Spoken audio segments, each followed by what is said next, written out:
السلام عليكم ورحمة الله وبركاته. وعليكم السلام ورحمة الله وبركاته. كيف حالكم اليوم؟ الحمد لله. كما تعلمون نحن الآن في الوحدة التاسعة من كتاب العربية بين يديك، الكتاب الأول. والحمد لله في الدروس الماضية تعلمنا الحوار، وتعلمنا كيف نسأل، وتعلمنا كيف إذا ذهبنا إلى السوق، إذا ذهبنا إلى الدكان، كيف نسأل عن البضاعة وكيف ندفع وهكذا. وتعلمنا أيضا الألوان، وتعلمنا أيضا الظرف في، فوق، تحت، أمام، خلف، يمين وشمال. وفي الدرس الماضي أيضا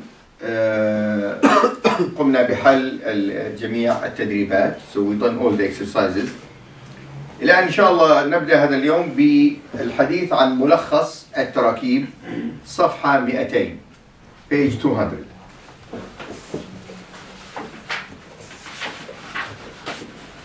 الآن ملخص التراكيب is a summary of all the exercises we've done last week. رقم 1: تفضل المعجمة، الدفتر، القلم، الكتابة، الثوب. قلنا كلمة تفضل معناها، ما معنى كلمة تفضل؟ خذ، take. إذن هي فعل أمر، فعل أمر.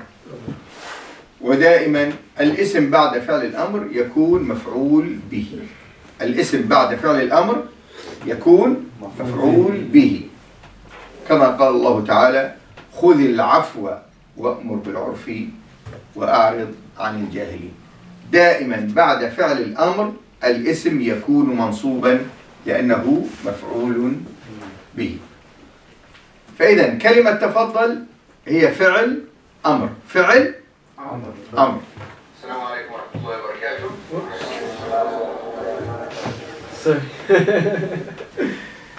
لذلك الكلمة التي بعدها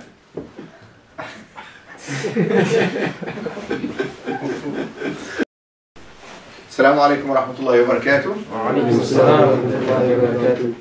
الحمد لله رب العالمين، وأفضل الصلاة وأتم التسليم على نبينا محمد وعلى آله وصحبه أجمعين.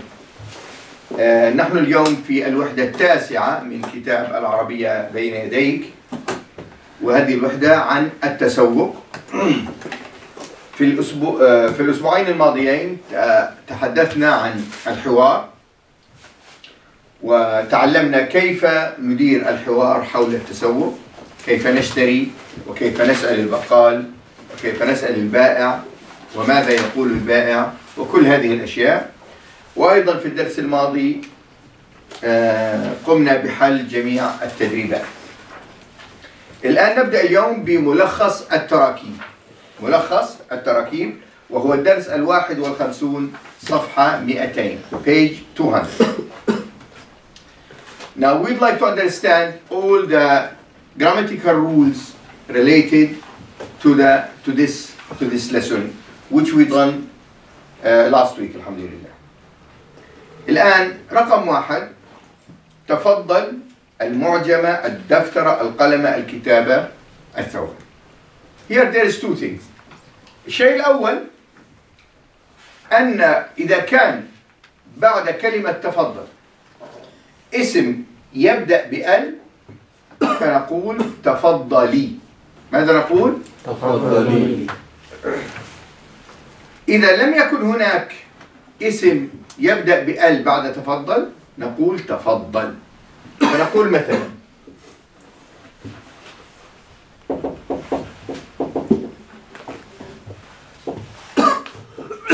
تفضل، هذا هو القلم. ونقول: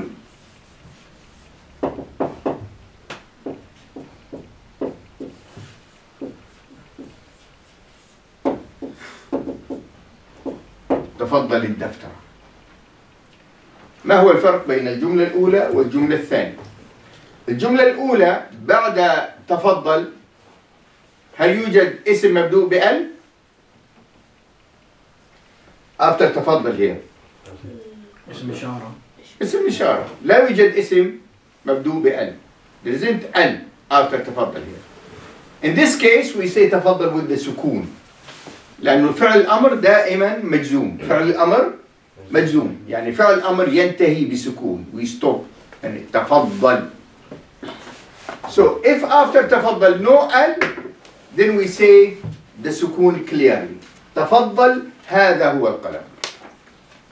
الآن if after تفضل there is ال إذا كان بعد تفضل اسم مبدوء بال or اسم معرف بال, in this case we have two sakin, the lam and the sukun. So what we do, we change the sukun of the verb to kasra. So you see تفضل الدفتر, تفضل القلم, تفضل المعجمة, تفضل الكتابة, تفضل الثوب. So this is the first rule when we talk about تفضل. The second rule, تفضل, ما معنى تفضل؟ خذ, take. فقلنا تفضل فعل أمر. تفضل فعل أمر. دائما بعد الاسم بعد فعل الأمر يكون منصوبا. الاسم بعد فعل الأمر ماذا يكون؟ منصوبا. يكون منصوبا. كما قال الله تعالى خذ العفو وأمر بالعرف وأعرض عن الجاهلين. دائما الاسم بعد فعل الأمر يكون منصوبا. لذلك نقول تفضل المعجمة, تفضل الدفتر, تفضل القلم, تفضل الكتابة, تفضل الثوب. So remember, anytime you say تفضل الاسم بعدها يكون منصوب. Do I have to say it when I speak in the daily dialogue? No. I don't have to say the fatha. But according to the grammatical rule, it must be a fatha. So I can say in the daily dialogue تفضل الكتاب, تفضل القلم, تفضل الدفتر, تفضل المعجم, تفضل الثوب. ليس هناك مشكلة. واضح يا اخوان؟ إذن في الرقم 1 قاعدتان يرحمك الله. القاعدة الأولى أنه إذا كان بعد تفضل اسم إشارة أو أي اسم بدون ال للتعريف فنقول تفضل بالسكون. إذا كان بعد تفضل اسم معرف بأل فهنا يكون التقاء ساكنين فنغير السكون, we change the سكون to كسرة فنقول تفضل الدفتر, تفضل القلم, وهكذا. الآن 2 أريد كتاب القراءة, أريد كتاب القواعد, أريد طبق البيض, أريد علبة الملح. Now you remember before we learned that the name after أريد all the time will be منصوب مفعول به. ماذا يكون؟ منصوب مفعول به. But now we have 2 words and this came in the form of مضاف and مضاف إليه. And I explained last week المضاف والمضاف إليه. Now, do I change the rules here? Yes. No, I don't change the rules. I don't change the rules. But the difference is, in all the examples we learned before, after أريد الفعل يكون منصوب بالتنوين. الاسم يكون منصوب بالتنوين. فأقول أريد شقة, أريد كتابا, أريد ثوبا, أريد قميصا. Now, we said it with tanween when it is only one word. When it is one word, we say it with tanween. But here, it is not one word, it is mudaf and mudaf ilayh. Mudaf and مضاف إليه. So the rule still applies here, but what we'll do, because المضاف cannot take تنوين, we say it with only أريد كتابة. We say it with فتحة. We say it with فتحة. Remember, المضاف never takes تنوين. المضاف لا يأخذ تنوين. لا يمكن أن يكون معرفة ولا يأخذ تنوين. These important two rules about المضاف. المضاف doesn't take تنوين. So don't say أريد كتابا القراءة. No, هذا خطأ. And doesn't take L. I cannot say أريد الكتاب القراءة. No. So remember these two rules all the time for المضاف. المضاف لا يأخذ تنوين ولا يكون معرف بال or معرفة. So in this case الاسم بعد أريد إذا كان مضاف إليه يكون منصوب بالفتحة. منصوب. So أريد كتاب القراءة، أريد كتاب القواعد، أريد طبق البيض، أريد علبة الملح. The example of عمر أريد فرشاة الأسنان. أريد فرشاة الأسنان. أريد علبة الفلفل. أريد سلة الفاكهة and so on. أريد زجاجة الماء or زجاجة العصير and so on. So remember إذا كان بعد أريد مضاف إليه الاسم الأول يكون منصوب بالفتحة، الاسم الثاني يكون مجرور بالكسرة لأنه مضاف إليه. So when I say أريد كتاب القراءة أريد كتابة منصوب بالفتحة، القراءة مجرور بالكسرة.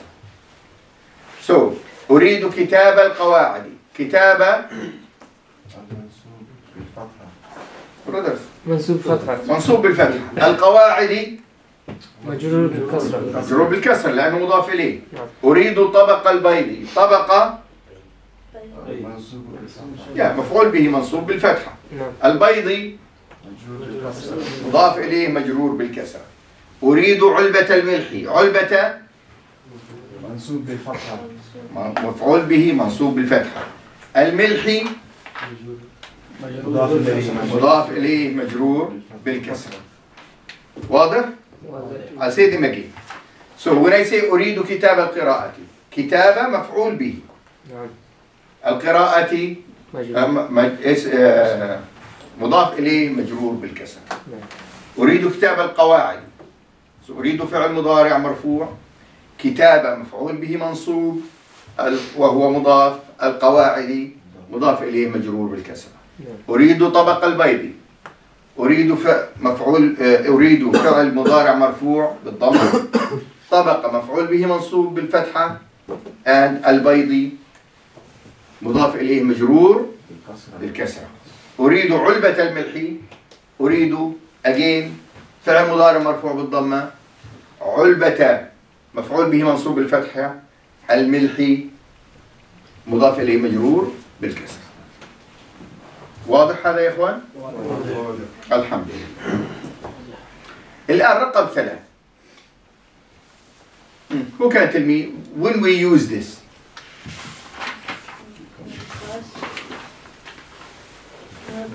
Yes, ma'am. When we ask about the price. So this is the structure when we ask about the price. The structure when we ask about the price, we start with become. We start with become. Be and come. Be and come. Be حرف جر and come. Come which is how many or how much.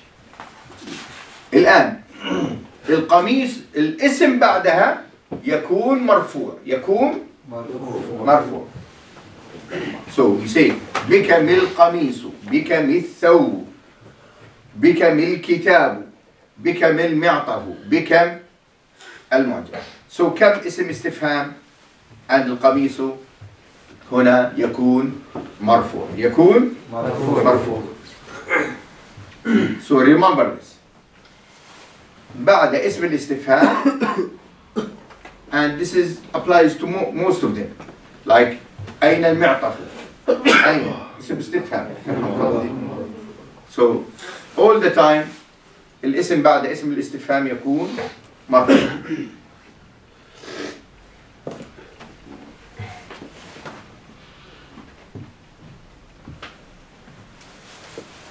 الآن 4.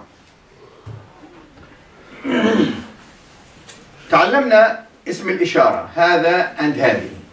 هذا and هذه. Again here we have مضاف and مضاف إليه.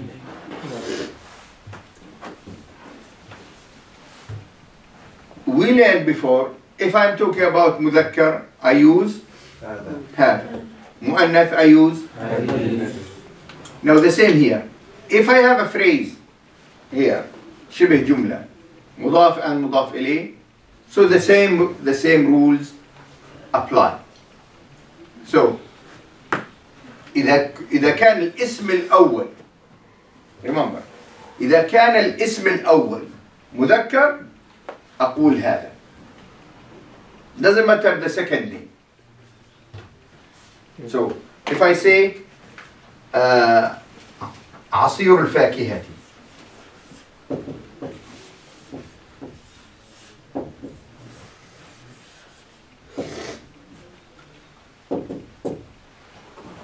الآن here look at عصير الفاكهة.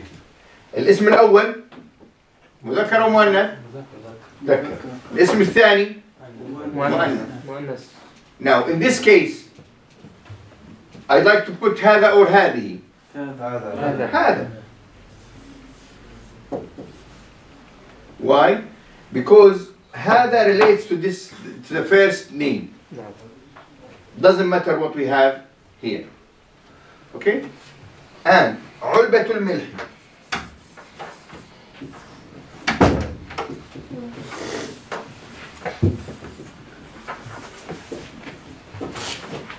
علبة الملح. ماذا أقول؟ هذا أو هذه؟ هذه. لماذا قلت هذه؟ لأن الاسم بعدها مؤنث. So الاسم الأول. So when I have مضاف مضاف إليه, when I have a phrase مضاف مضاف إليه, so what is my guide here? The first noun. The first noun. الاسم الأول. إذا كان الاسم الأول مذكر أقول هذا. إذا كان الاسم الأول مذكر ماذا أقول؟ هذا. وإذا كان الاسم الأول مؤنث أقول هذه. I don't look to the second noun. Doesn't matter. If it is مذكر or مؤنث doesn't matter. It doesn't affect the sentence say هذا or هذه. So my guide here is the first noun. الاسم الأول. الاسم الأول. Or in other words المضاف. I look at المضاف. إذا كان المضاف مذكر أقول هذا. إذا كان المضاف مؤنث أقول هذه. So you can see here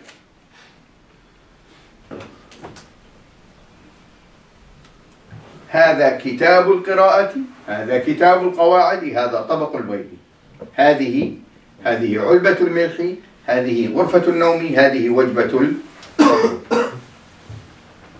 واضح يا اخوان؟ إذن الاسم دائما بعد هذا or هذه or when I say هذا or هذه it depends on the name after.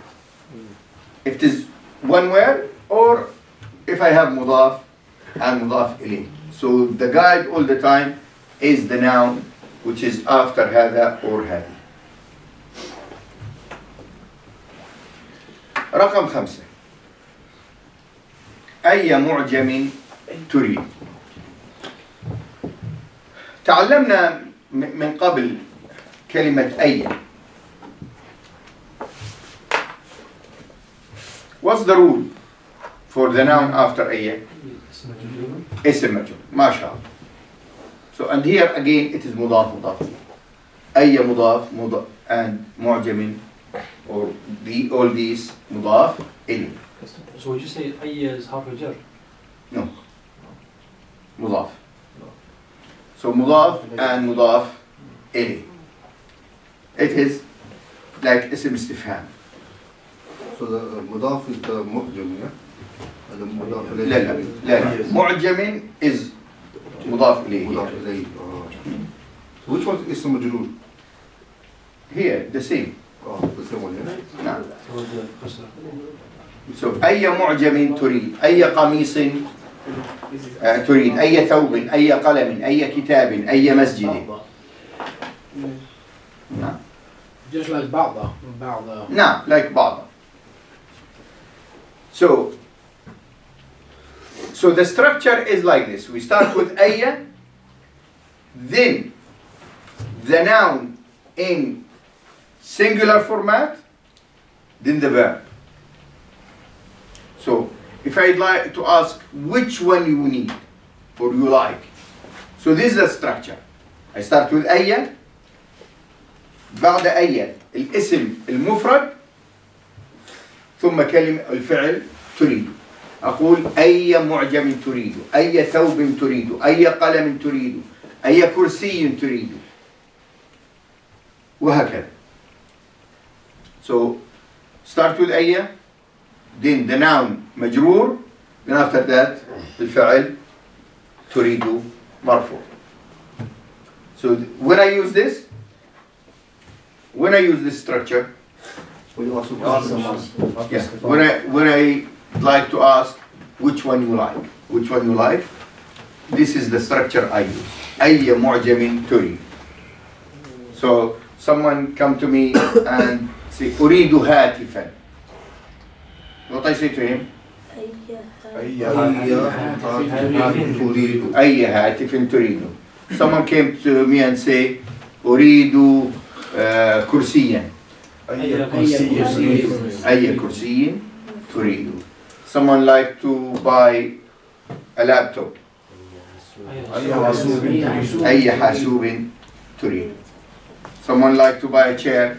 أي كرسي تريد. واضح؟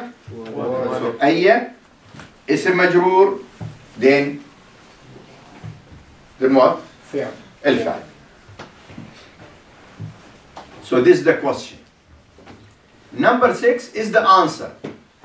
Number 6 is the answer. So remember, with أي we said the noun must be مفرد and nakira. مفرد and nakira. Now we come now to the answer. So if the question تريد, I answer by أريد. And even the same if we talk to مؤنث تريدين, الأنسر أريد. الآن بعد أريد ماذا يكون الاسم؟ نكرة أو معرفة؟ معرفة. الاسم يكون معرفة. Why معرفة here? Because now I am specifying. I am specifying what I need. So أريد المعجمة. Then I can describe it. العربي القميص الأزرق الثوب الأبيض. And remember here, the description I use, which we call it نعت or صفة, must match الموصوف or المنعوت in everything. مذكر مذكر، مؤنث مؤنث، مفرد مفرد، جمع جمع، مرفوع مرفوع، منصوب منصوب، مجرور مجرور. This is the rule for النعت والمنعوت. So دائما النعت يطابق المنعوت تذكيرا وتأنيثا، إفرادا، تثنية، جمعا، وإعرابا. So فتحة ضمة كسرة and the same. That's adjective and thing described, yeah? Now, so when I describe a noun, with adjective, the adjective must match the noun in everything. المعجم العربي، But if I'd like to say أريد معجما, I don't say أريد معجما العربي. What I say? أريد معجما عربيا. If I'd like to say straight away, I don't say to make it in two questions. I just come and say to the person in the shop, أريد معجما عربيا. Or I'll go, I know what I need. I'd like to buy a shirt. السلام عليكم, أريد قميصا أزرق. Or أريد القميص الأزرق. So if I just say أني, so أريد قميصا أزرق. But if I am talking about a certain one, so أريد القميص الأزرق. So in the first example, قميص and أزرق نكرة. Both of them نكرة, must be نكرة. In the second example, أريد القميص الأزرق. Both of them معرفة. Number 7 is how to say the price. How to say the price. You remember بكم? السؤال. الآن الجواب. بكم القميص؟ القميص ب 20 30 40 50 60. Or الثوب ب. So we said ب هنا. ما هي ب؟ حرف جر. ب حرف جر. ونعرف أن الاسم بعد حرف الجر ماذا يكون؟ مجرور. الاسم بعد حرف الجر ماذا يكون؟ مجرور. And all these numbers from 20 to 90 Tens. Is it meant to be in tens? tens, yes, the tens, from 20 إلى 90 إذا كانت بعد حرف الجر تكون إين. تكون so ب20 ب30 ب40 ب50 ب60 ب70 ب80 ب90. why إين؟ لأنها مجرورة. so الاسم المفرد يكون مجرور بالكسرة أو بالتنوين، لكن هذه تسمى العقود، يكون العقود أن تجر وتنصب بالياء وترفع بالواو. So we'll come to how it is ترفع بالواو in a minute inshallah. So now the currency after that, if we are talking about 20 90, it must be منصوب. Must be منصوب. And we call it تمييز. What we call it? تمييز. So 20 ريالا 30 جنيها 40 درهما 50 دولارا 60 دينارا and so on. الآن again when we use these tens, so if it comes after المطلوب, then here we have مبتدأ خبر. So المبتدأ مرفوع والخبر مرفوع. So these words 20 أو 20 إلى 90 إذا كانت مرفوعة تكون مرفوعة بالواو. مرفوعة بالواو. فالمطلوب 20 30 40 50 60 70 80 90. And again the currency which is تمييز here will be منصوب. So I say المطلوب 20 ريالا أو 30 دينارا 40 درهما 50 ليرة 60 جنيها 70 دولارا 80 ينا وهكذا. And the last one, when I give the money I say هذه. Again here we have مبتدأ خبر. هذه 20 هذه 30 هذه 40 هذه 50. In this case it is also مرفوع. So يكون هذه الأرقام مرفوعة بالواو. مرفوعة بالواو. So هذا هو ملخص التراكيب بالنسبة لهذا الدرس. هل فهمتم هذه القواعد؟ نعم. الحمد لله رب العالمين. We can move to the next item. One thing, you know, it says, أي مسجد تريد, was that, I was asking which masjid would you like To go. or to go? Or I can say إلى أي مسجد تذهب. إلى أي مدرسة تذهب. نعم. أي سؤال يا أخوان؟ لا. طيب. أوكي. الآن نذهب إلى الأصوات وفهم المسموع.